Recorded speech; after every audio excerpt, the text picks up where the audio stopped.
Greetings, ladies and gentlemen. I am Agabelai, and beside me is my colleague Brooke Asagid, and we are here to recap the first extraordinary session of the General Assembly of OSC, or the before OEC. Brooke, welcome, and you're looking pretty good. Thank you, Saga. So we've been attending the first extraordinary General Assembly of the OEC.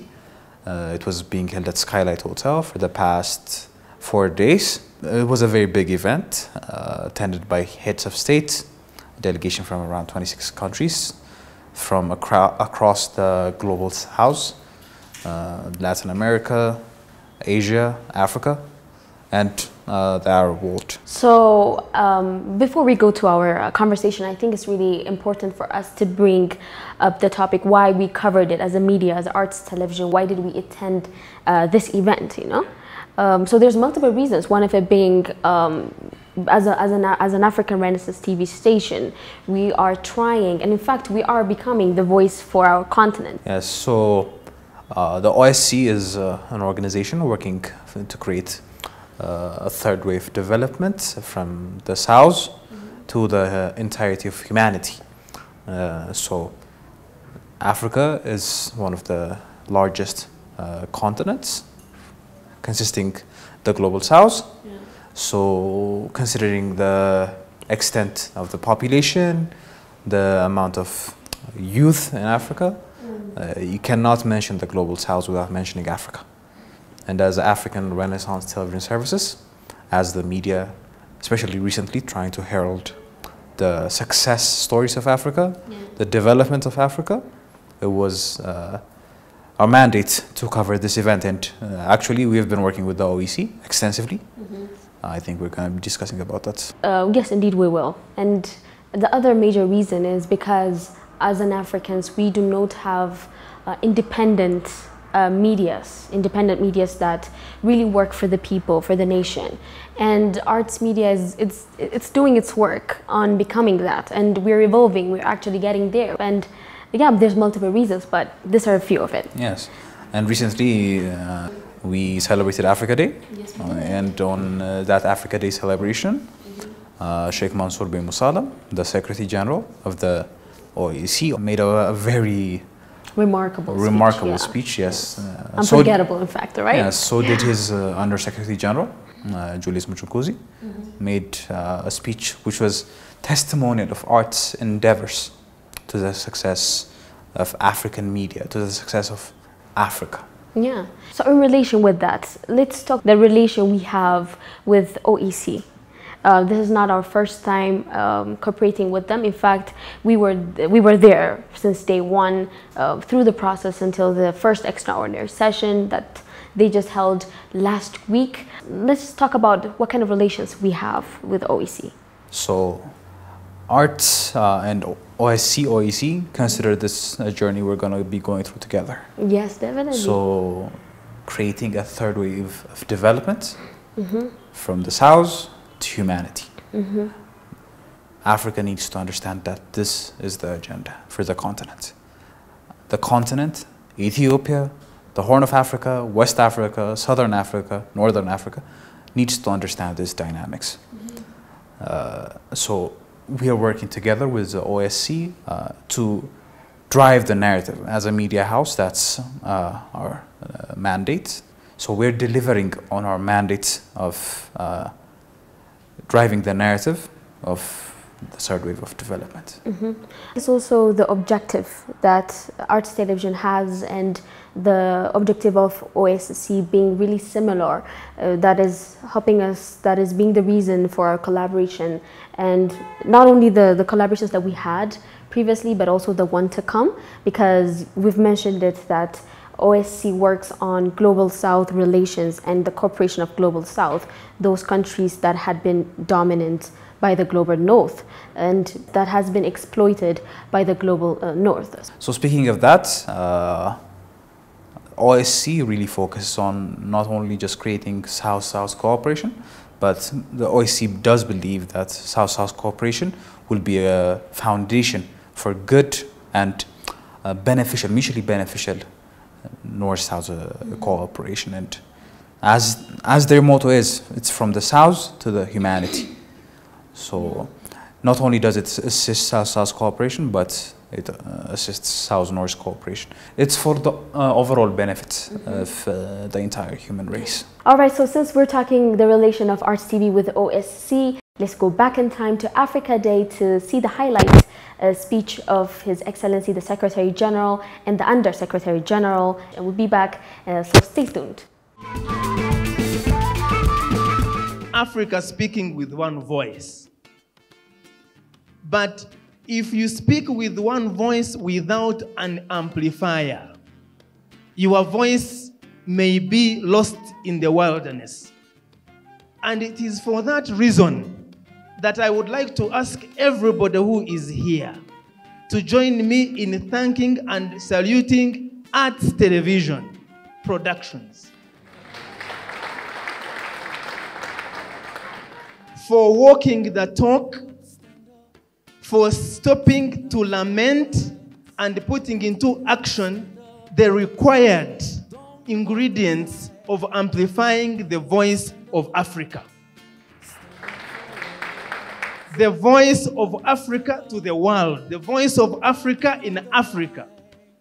That is what we need.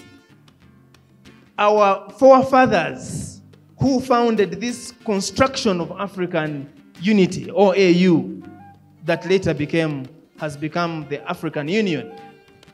They had a grand vision, and we have walked in their footsteps to actualize that vision. But in many ways, one of the limitations to advancing that vision has been the absence of the African voice in the discourse that happens both on the continent but also on the global scale. For that matter, therefore, what Arts Television is doing is extremely commendable. As some of you may be aware, we are recent comers to Addis,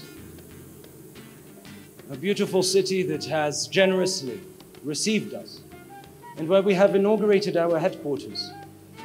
Last week, on the 18th of May, on what was OEC Day, as proclaimed by our member states, to commemorate the entry into force of our constitutive charter.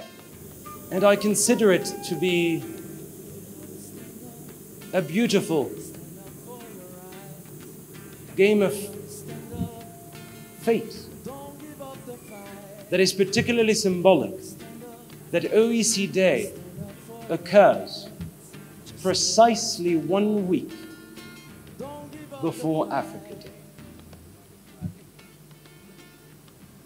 And I consider it to be symbolic, ladies and gentlemen, not only for a game of numbers, or in order to have something to state, but because I think that it represents our conviction at the OEC. Our conviction that is about South-South cooperation, bringing our countries across 3 continents together. And our conviction, fundamentally, is that there is no South-South cooperation capable of answering our aspirations as peoples, giving answer to our dreams and ideals without authentic, complete, regional integration. All right, we are back and I hope you guys are having a good time, and we want to thank you for choosing arts as always. So now I think it's time for us to go to the big deal. So let's sum up the 4-day summit that we just attended. Okay, so the first extraordinary session of the General Assembly of the OSC was a 4-day session, as you just mentioned. Yeah, let's start from the first day, I guess, right? The first and second day were ministerial sessions. They were held at levels of the ministers of education, higher education, foreign ministers, where the delegations attending. Around 26 nation states were represented in this session. 26 member states do form the OSC. They put on a lot of agendas which were discussed in private sessions. We were actually able to attend only the morning session that was open for media. But the two sessions, the afternoon session of the second day and the first day, were private sessions. There were a lot of resolutions that were put forth to the General Assembly, which were raised and approved. One of them was the naming of the President of the General Assembly. His Excellency President Azali Assoumani, the President of Comoros, was named the President of the OEC. However, the first president, or the founding president of the OEC, was His Excellency Demeke Mekonnen. Yeah, I think his speech was one of the biggest things that happened the first day, right? Yes. One of the most significant speeches of the first day was the speech by His Excellency Mr. Demeke Mekonnen, Foreign Minister and Deputy Prime Minister of Ethiopia. At the first day, it was a very vibrant energy in the room because it's education after all, right? That makes us, that creates us. And His Excellency Demeke Mekonnen's speech was the opening of the event. So we'll be seeing his speech and we'll be right back. So stay with us as always. I am pleased and honored to have served as the founding president of the Organization of Educational Cooperation and to report to you the outcomes, deliberations of the ministerial session of the first extraordinary General Assembly held in Addis Ababa. The ministerial session has adopted the following 11 resolutions and approved and forwarded 2 advisory resolutions to the summit. I am delighted to report that in the spirit of the family of Global South, all resolutions have been adopted by consensus. We have taken a decision to admit the Republic of the Gambia as a new member state of the organization. We also agreed to admit 2 new associate members, the Third World Network based in Malaysia and XRPL Foundation based in Estonia. The ministerial session has unanimously validated the headquarters agreement signed between the OSCE and the government of Ethiopia. We have also agreed to authorize the Secretary General to secure external financing for the construction of the OSCE permanent headquarters. Ministers decided to adopt the amendment of the period of the biennium program budget for 2023 to 2024 and the strategic plan for 2023 to 2030.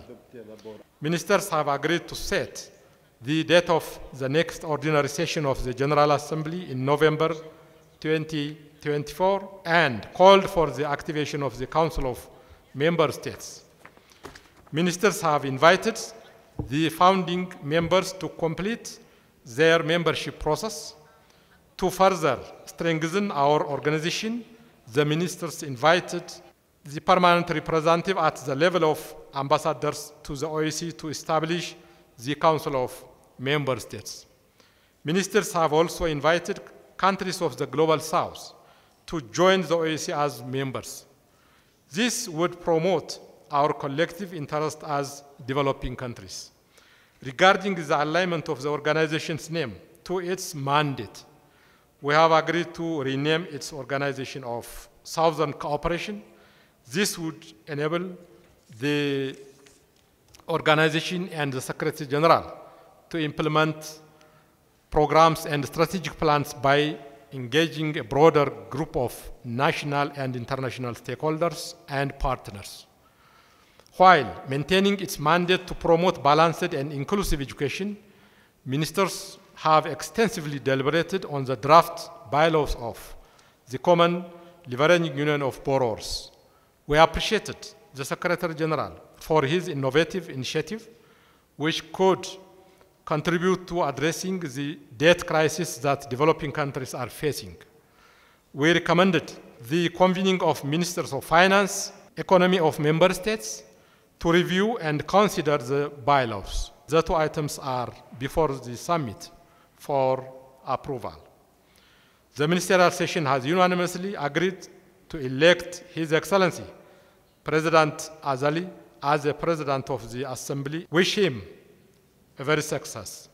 We just saw the speech of the Deputy Prime Minister and Foreign Minister, His Excellency Demeke Mekonnen. During his speech, one of the things he highlighted was that education is the basis of development. So that's why the Southern cooperation on education is so necessary. That was one of the most important parts of his speech. It's not only this formal education, but the informal, the indigenous education that we have as an Africans, and also the global South, which is really taken for granted, right? And for sure, our audience has enjoyed the speech of His Excellency Demeke Mekonnen. And now let's go to the second and third days, the fourth days. During the second day, we were just outside in the media center. We managed to talk to a few people.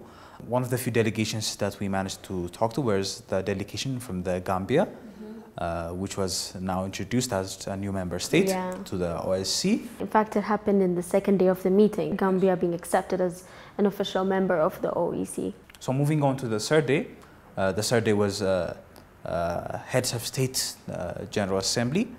So the session was opened by a speech by His Excellency, Prime Minister of Ethiopia, Abiy Ahmed.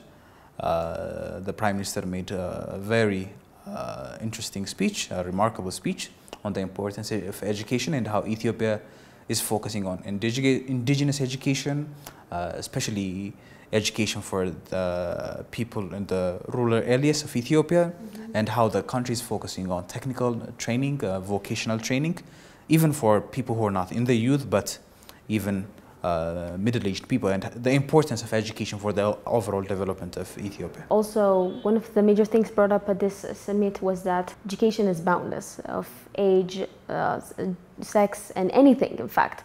So if we want to learn, it's regardless of anything, we can actually learn, and education should be available to everyone. There should be inclusive and balanced education, and that's one of the basic objectives of OEC.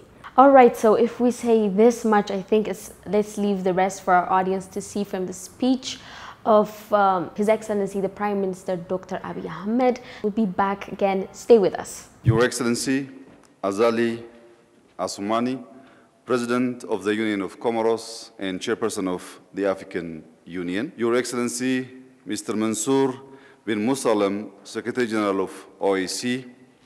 Excellencies, ladies and gentlemen.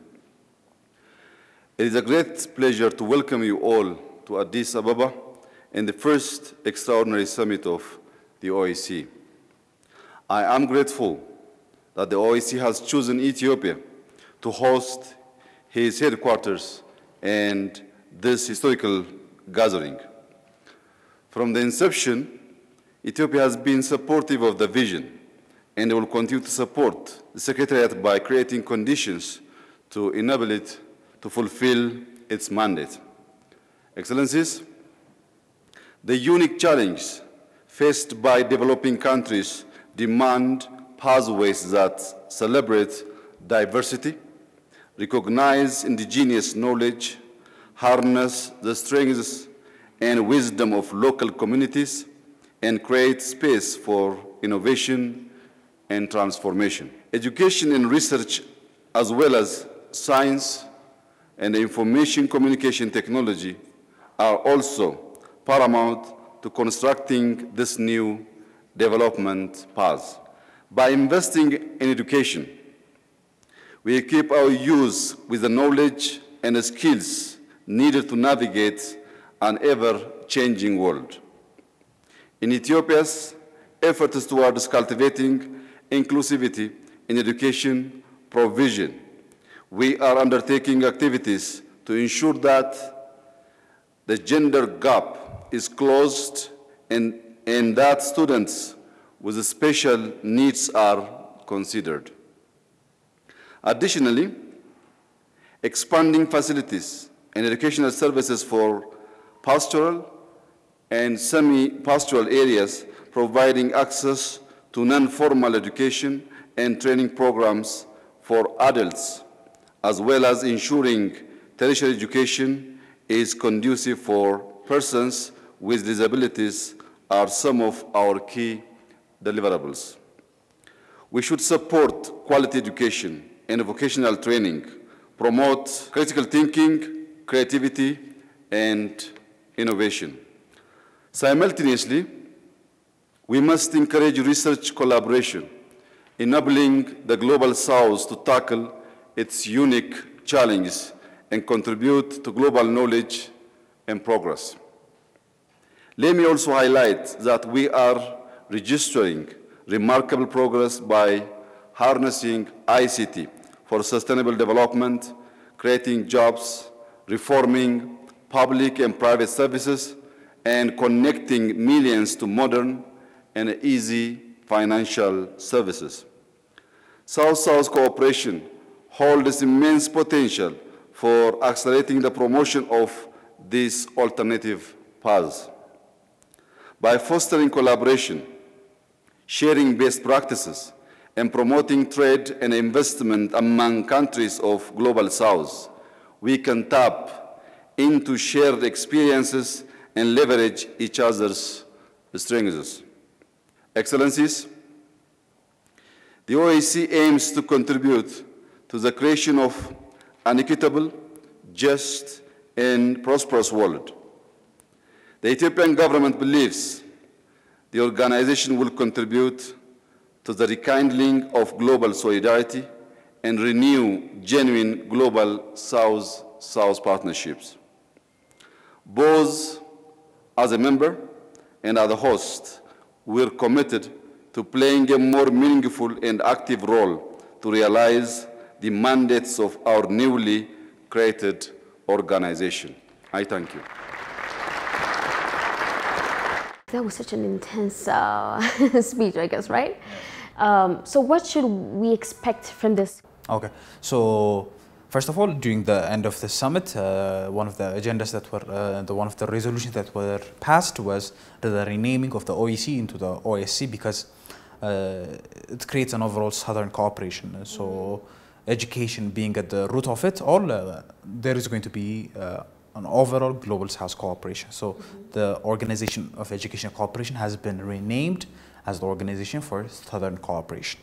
So we are going to expect a lot of growth in the economy of this global nations, this global southern nations, and for the youth of Africa, for the youth of the global south, we expect this to have a large impact through the quality of education, through the quality of indigenous education especially, and technological and scientific development. We believe Africa, the global south as a whole, part of the global south, yes, will be driving the third wave of development. Speaking of that, we should really be proud that the headquarters of OSCE is Addis Ababa. We shouldn't forget that too. As a global south, as a person, as an individual, as a youth from the global south country, we usually degrade the things that we have, but the truth is everything we need is here. We just have to change our perspective, especially on our educational system, to create the kind of change that we want and make the results that we actually desire. So this cooperation, hopefully more countries, now there's 26 members, for sure it will grow to a much bigger number and the cooperation will be much strong. So yeah, for sure, as a youth, this is something that we should be really grateful for. It's a bright beginning. I believe the journey Arts and the OSCE are going to be taking on is going to be quite interesting. We're going to be back covering other events Definitely. The OSCE and Arts will take on. Yes. So, as the voice of Africa, we will continue holding important, significant moments that will affect the African continent. Definitely. Not only this, but also on other agendas that involve our motherland, Africa. Definitely. Thank you so much, Brooke, for giving me your time and being willing to have this conversation. Thank you, Thank you so much. All right, ladies and gentlemen, the staying that you guys had with us, the recap of the first extraordinary session of the General Assembly of OSCE looked like the one you have just watched. And sadly, I guess it's time for us to say goodbye.